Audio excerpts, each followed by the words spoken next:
घुमा दे उसका मुंह। नहीं खुलेगा, घुमा दो ना। आप लोग बैठ जाइए, जरा बैठ जाइए। माइक का आवाज आगे नहीं, आगे जा रहे, पीछे नहीं जा रही माइक की आवाज। माइक खुलवा देते हैं, माइक पीछे कर देते हैं। पीछे कर लीजिए, पीछे लाइए उसको जरा। तो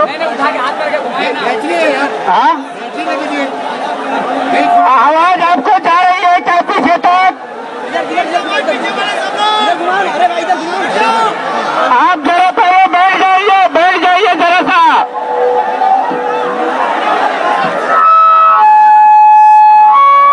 आगे वाले भाई बैठो भाई, आप लोग बैठ जाइए।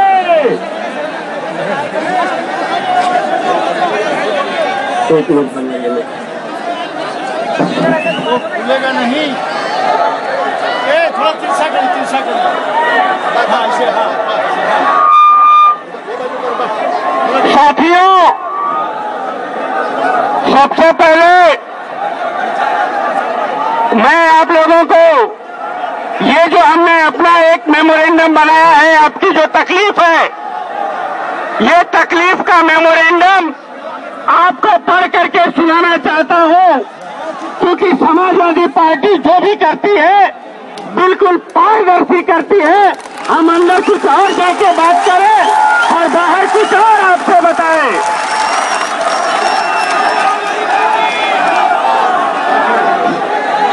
हमने जो आपकी तकलीफ लिखा है, साथियों, समाजवादी पार्टी रिक्शा चालकों और मालकों के साथ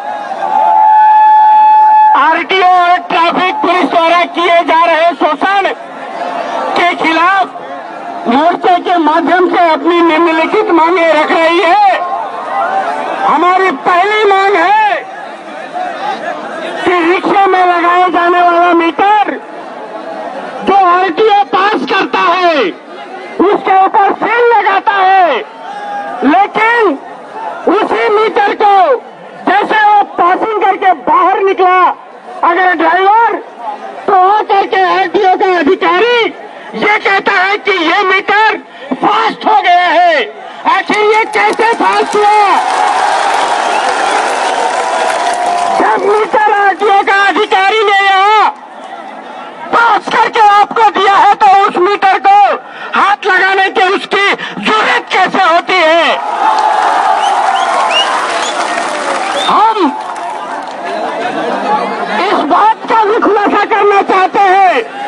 हमें ये मालूम पड़ा है कि कुछ लोग ऐसे हैं जो रिक्शा पासिंग के बाद इस मुंबई शहर के अंदर, मुझे ये पता चला है कि 8 से 10 दुकानदार ऐसे हैं जो रिक्शे का जो मीटर है उसको जो है टैपिंग कर करके और उसमें गड़बड़ी पैदा करते हैं। तो हमारी ये भी मांग है कि ये जो 2 नंबर के कारोबार के अंदर जो भी दुकानदार लगे हुए हैं रिक्शे के मीटर से जो छेड़छाड़ करने का काम कर रहे हैं,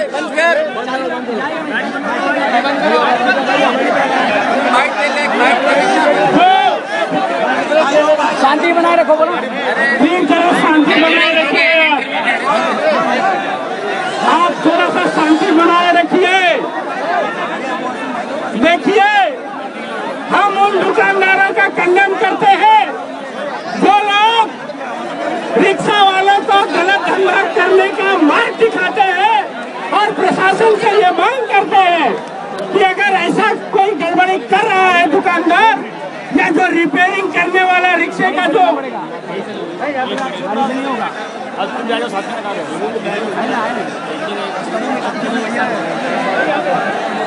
प्लीज जरा बैठ जाइए, जरा बैठ जाइए प्लीज।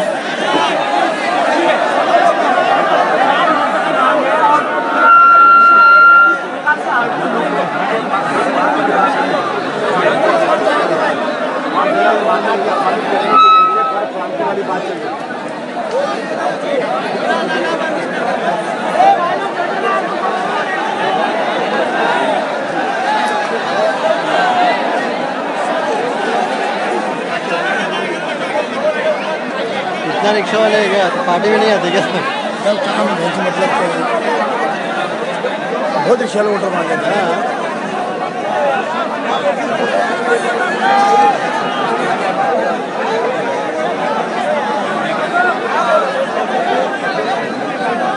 बिल्कुल गलत बात है। ऐसे रिक्शे वाले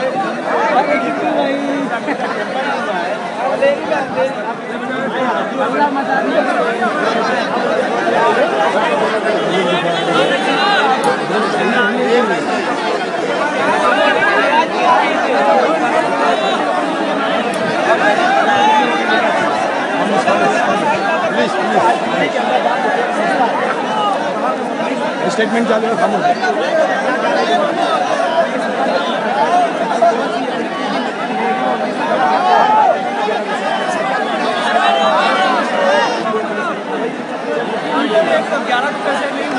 चालू होना चाहिए नहीं, जो दिल्ली में चल रहा है, दिल्ली में पास किया हुआ है, या सरकार बता दे कि दिल्ली में 19 रुपया क्यों है और यहाँ 11 रुपया क्यों है। क्या दिल्ली में पेट्रोल महंगा है, यहाँ सस्ता है, क्या है?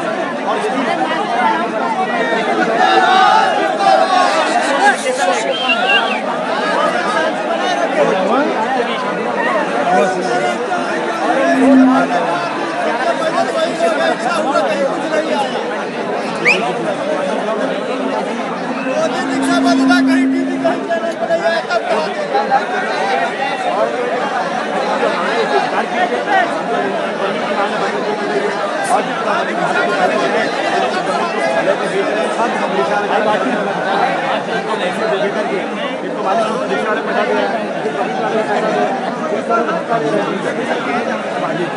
कार्रवाई गलत है कि सही है?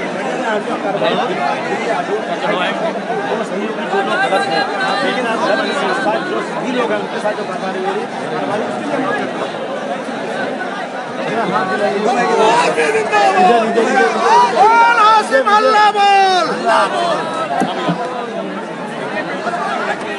बात है ना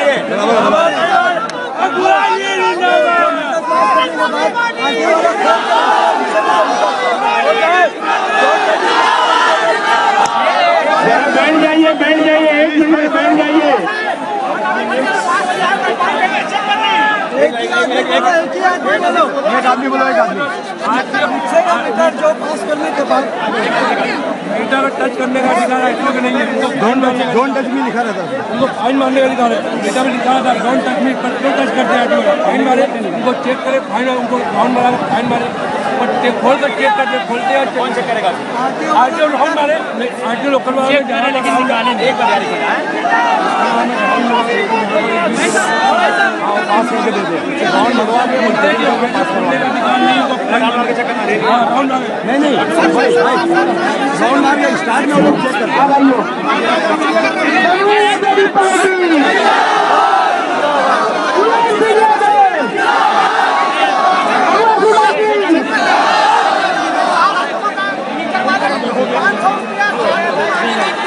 मेरा कंधा पुजा देगा क्या?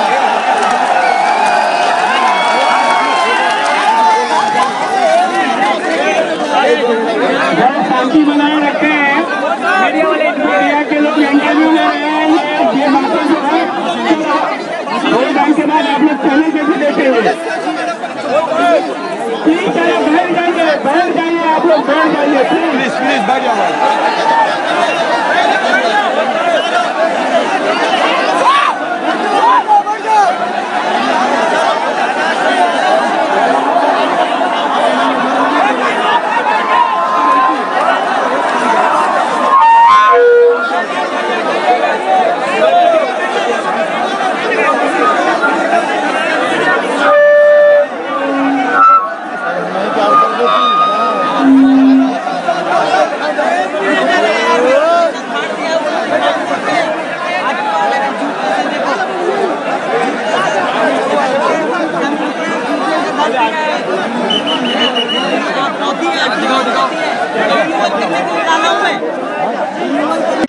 आपको ट्रेनिंग करनी पड़ती है।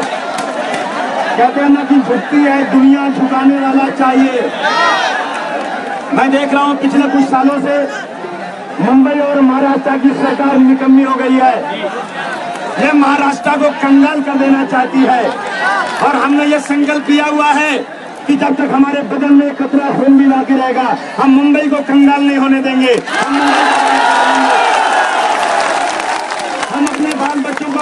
छोड़कर आए हैं।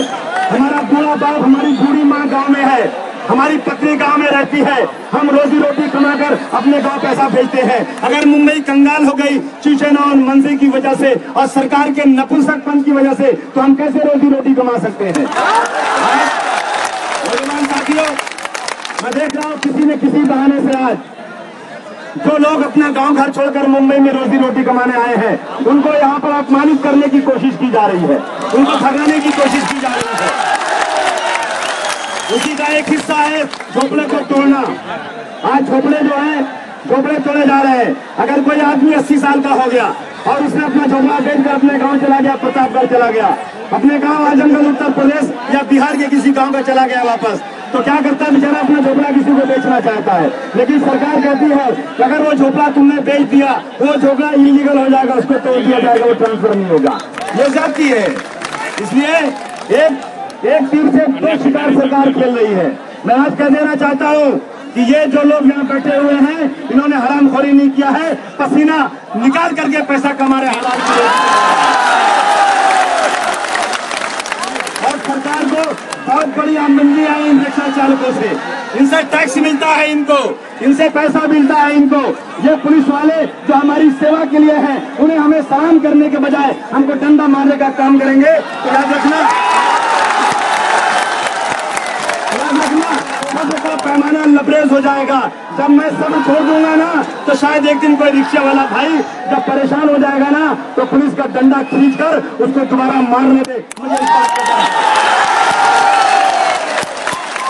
अगर एक पुलिस वाला अपने आप को ये समझता है कि वो अंग्रेजों की औलाद है, वो ये समझता है कि अंग्रेजों का बनाया हुआ कानून जब चार डंडा उठाकर मार दिया। याद रखना, हम आजाद भारतवर्ष के नागरिक हैं, हम किसी का डंडा खाने के लिए पैदा नहीं हुए हैं। आज टाइम्स ऑफ इंडिया हमारे खिलाफ लिख रहा है। आज फेसबुक के ऊपर, आज ट्विटर के ऊपर समाजवादी पार्टी को क्रिटिसाइज किया जा रहा है कि समाजवादी पार्टी रिक्शा चालकों के साथ खड़ी हो गई है। हमने कहा कि क्यों हम खड़े हो गए हैं? हम किसी ऐसे रिक्शे वाले का साथ नहीं देने आए हैं जो रिक्शे वाला अपने मीटर को टेम्पर करके 50 रुपए की जगह 200 रुपए कमाने की कोशिश कर रहा है। बिल्कुल हम उसके साथ नहीं है। याद रखना, आपसे पहले हम ये कोशिश करेंगे और तमाम रिक्शा वाले भाइयों से कहेंगे कि देखो, तुम रोजी रोटी यही कमाते हो, और अगर तुमको मालूम है कि कोई रिक्शे वाला मीटर को टेम्पर कर रहा है, तो मुझे बहुत खुशी होगी कि मेरा रिक्शे वाला भाई जाकर खुद कंप्लेन करे कि देखो फलाने ने रिक्शा वाला टेम्पर किया है और जनता से जबरदस्ती पैसे ले रहा है, आप उसको बंद करवाइए।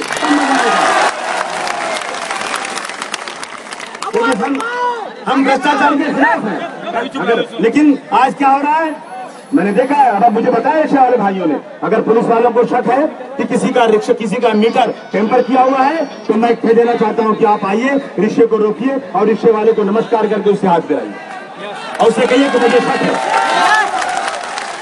और पुलिस भी नहीं चलेगी देश के अंदर। मैंने देखा लंदन के अंदर, मैंने देखा अमेरिका के अंदर किस तरह पुलिस बात करती है, किस तरह शराफत से सर करके बात करती है हर इंसान से। पुलिस आवे कि भाई आपके रिक्शे के बारे में मुझे शक है कि आपका मीटर टेम्पर किया हुआ है। पुलिस बैठे उसके अंदर, रिक्शे वाले को तैयार करें। अगर रिक्शे वाला कोई भाड़ा लेकर जा रहा है तो उसके भाड़ों को छोड़ को वहां तक पहुंचाने का उसको समय दिया जाए, उसके साथ अपनी गाड़ी लेकर जाए या उसका एक आदमी वहां बैठ जाए। जब रिक्शा खाली हो जाए तो कहेगी भाई मैं 2 किलोमीटर चलाकर देखूंगा कि तुम्हारा रिक्शे का मीटर ये टेम्पर है कि नहीं टेम्पर है। अगर टेम्पर है तो उस पर जरूर कार्रवाई की जाए और नहीं टेम्पर है तो उस पर कार्रवाई नहीं की जाए। मैं देख रहा हूँ लाइसेंस बनता है, लोगों ने बताया कि जाहिर लोगों को लाइसेंस लिखने के लिए रख दिया। क्या काम है इनका? यहाँ पर पढ़े लिखे लोग नहीं मिल रहे हैं क्या? अरे मुझे तो मैं भेज दूंगा कोई भैया लोगों को अपने लिखने के लिए। नाम नहीं पढ़ पाते हैं। हाँ, नाम नहीं पढ़ते हैं, मालूम बात तो जाके झाड़ू लगाना।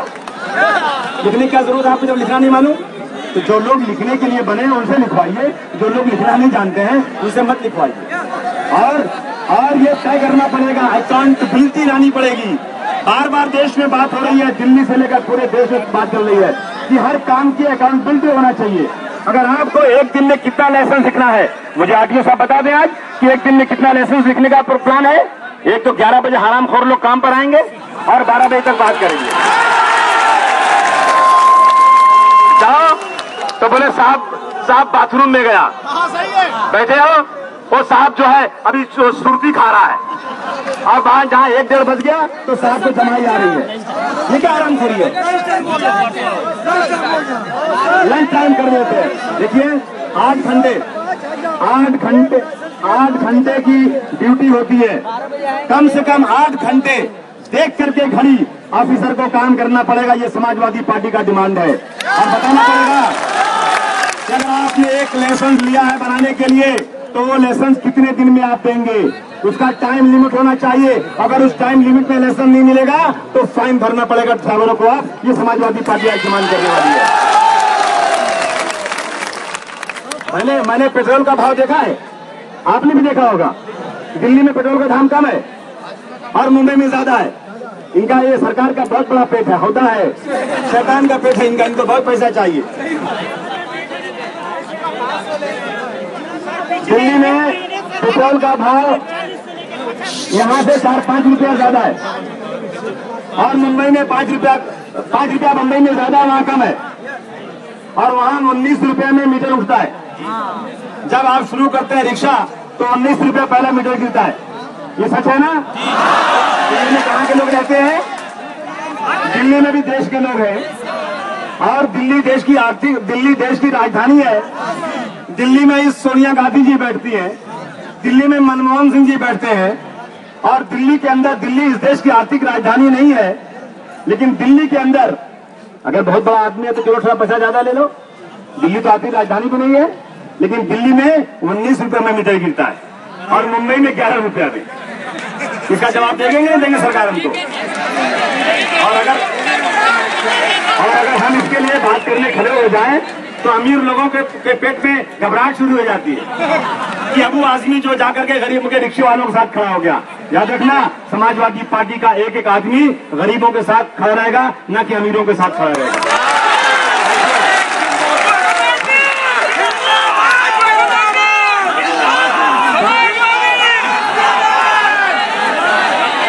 समाजवादी पार्टी का ये सपना है कि हर गरीब के चेहरे पर मुस्कान आना चाहिए। समाजवादी पार्टी का ये सपना है। हो गया सीएनजी का कम रेट है साहब दिल्ली में, क्या ज्यादा? अगर आप बोलेंगे तो मजा नहीं आएगा।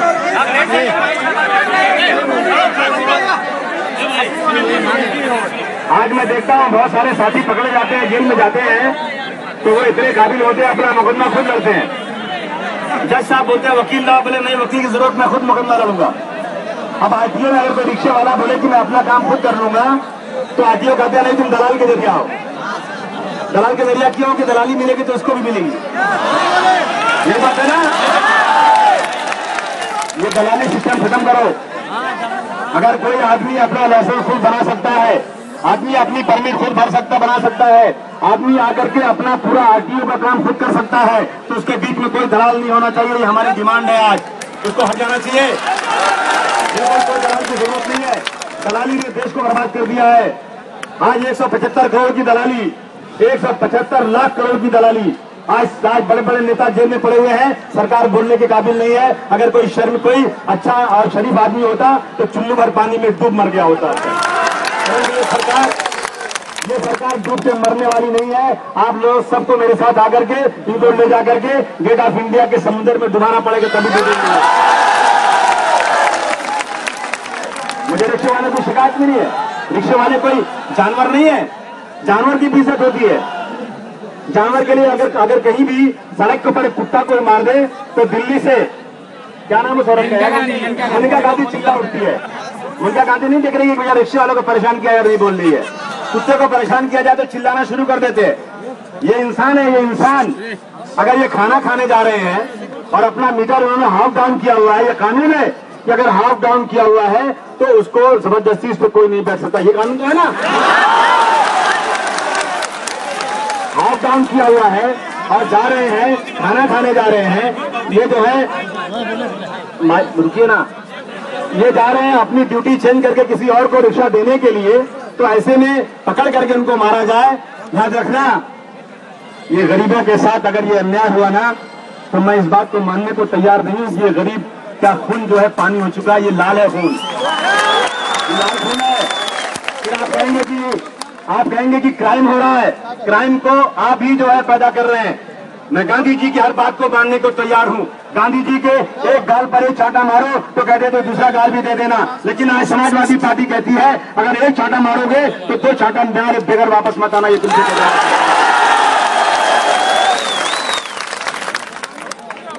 1.6 पास है, 1.6 किलोमीटर पास है। 1.6 किलोमीटर को आप चेक कीजिए। आप 1.6 किलोमीटर की जगह पर 1.8 या 2 किलोमीटर चेक करेंगे तो इसे बिल्कुल माना नहीं जाएगा, ये स्वयं समझा जाएगा।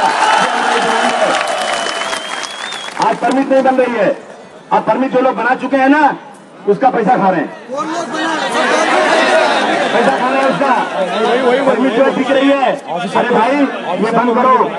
जो आदमी रिक्शा चला सकता है, चलाना चाहता है, उसको परमिट दो, उसको परमिट दो। और नहीं दे सकते हो परमिट तो रिक्शे वालों को सरकारी नौकरी दो, सरकारी नौकरी दो, किसी को शौक नहीं है। देश में रहने वाले तमाम लोगों को रोजी रोटी मिलना चाहिए, ये सरकार की जिम्मेदारी है।